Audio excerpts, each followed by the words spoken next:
Liberty plays its first ever home ASUN Conference volleyball match, and it features a pair of 4-0 teams already trying to stay atop the league race as the Flames host the Lipscomb Bisons. Along with Aaron Hagen, Kyle West, glad you're joining us inside the Vine Center here in Lynchburg, Virginia. It's been a while since fans here could see Liberty in person. Only one home match so far this year, but the fans that are here tonight are going to get quite an introduction to ASUN Conference volleyball. Absolutely. Certainly was an exciting day 3, Jamie. It always is here. We lost all of our friends, but they're gone. They'll be back for day 4. We know that much for sure, and we'll talk about day 4 in just a moment. But first, though, boy, we had a lot to witness today on day 3. Oh my goodness. That's a pitch that Campbell's been susceptible to over the years. I remember conversations with the pitching coach and staff where all of a sudden when you play these guys, the inside corner becomes the middle end because they're so close to the plate that you don't have to go all the way in. And if you do, a lot of times you'll see those guys get hit with the pitch. Yeah, you almost don't want to go all the way in. 2-2 in on the hands, but Mel gets his hands inside of it, drives it down the left field line, off the top of the fence, and over. A grand slam for Kyle Mel gives Campbell a 4-1 lead. Kyle Mel says, I don't need Matthew Barefoot to do the damage. How about my first home run of the year?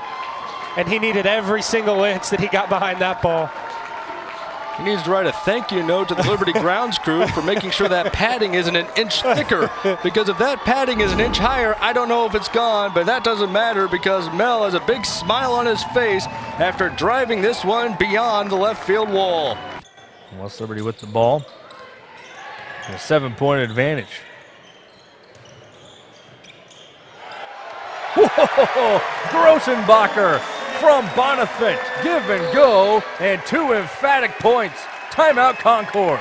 That is the horse that the Cavalier rides in on at the beginning of the game, and well, there's live television in action for you there. Almost on cue. Yeah. Apparently he's a little camera shy. 2nd and 10 at the 14-yard line. Conwell runs forward, has the first down, looking for the goal line. He finds it. Touchdown, West Liberty. Wells coming off of 13 kills against TCU, tying her career high. 4th time she's had that many in a match during her career with WVU.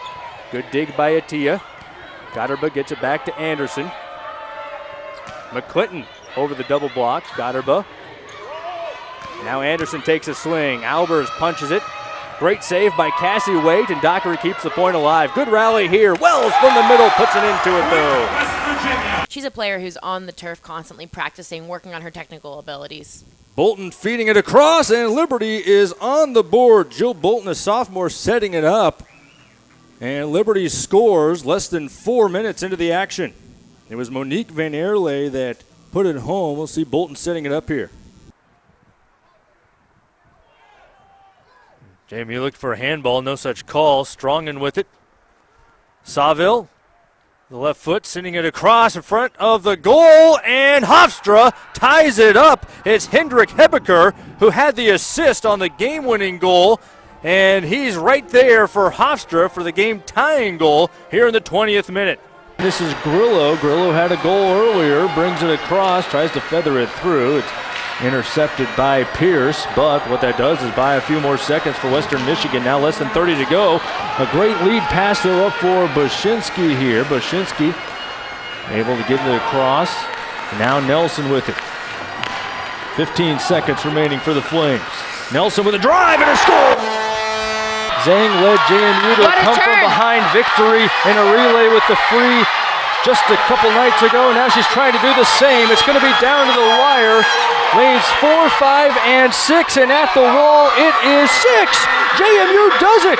Zhang helps James Madison come back again. The junior gives JMU a total time of 3:41.19, winning by 0.03 of a second over Drexel, who takes silver.